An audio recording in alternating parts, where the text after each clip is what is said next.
संगमनेर तालुक्यातील समनापूर येथे साठवून ठेवलेली वाळू डंपरमध्ये भरून घेऊन जात असतानाच रायतेवाडी शिवारातील तनपूरवाडी रस्त्यावरच आमदार अमोल खताळ यांनी रविवारी रात्री 12:15 वाजण्याच्या सुमारास 3 ब्रास वाळू भरलेला डंपर पकडून पोलिसांच्या हवाली केला आहे।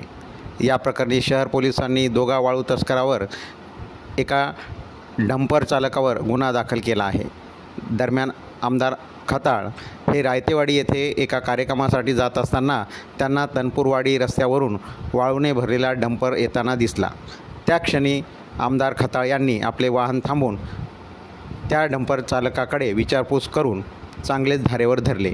यावेळी डंपर चालकाने उडवाउडीची उत्तरे दिली।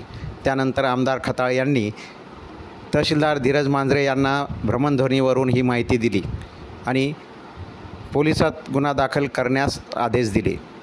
महसूल आणि पोलीस पथक घटनास्थळी दाखल झाले। पथकाने वाळू भरलेला 10 लाख रुपये किमतीचा डंपर आणि 15,000 रुपये किमतीची 3 ब्रास वाळू असा एकूण 10,15,000 रुपये किमतीचा मुद्देमाल जप्त केला आहे। पोलिसांनी डंपर चालक अरबाज इसाक इनामदार वय वर्ष 24 राहणार सावरगाव घुले तसेच वाळू तस्कर शुभम सारंगधर वामन राहणार कोलेवाडी गोरखहासे राहणार समनापूर यांच्या विरोधात पर्यावरण संरक्षण कायद्यानुसार गुन्हा दाखल करण्यात आला आहे। याबाबतचा अधिक तपास पोलीस निरीक्षक रवींद्र देशमुख यांच्या मार्गदर्शनाखाली पोलीस भामरे हे करीत आहेत। राजगृह न्यूजसाठी रोहित शिंदे, संगमनेर।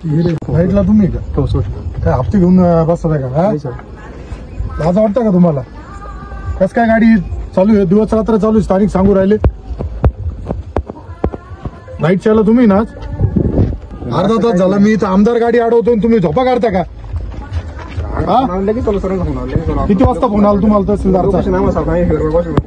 संगमनेरचं वातावरण खराब करू राहिले तुम्ही लोक। वाळूचे दिवस रात्र वाळू चालल्या तुमच्या आधिपत्याखाली।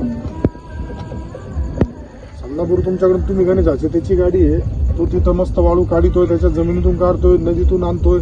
दिवसा चालू आहे कार्यक्रम, रात्री चालू आहे। किती वेळा पोलीस गाडीला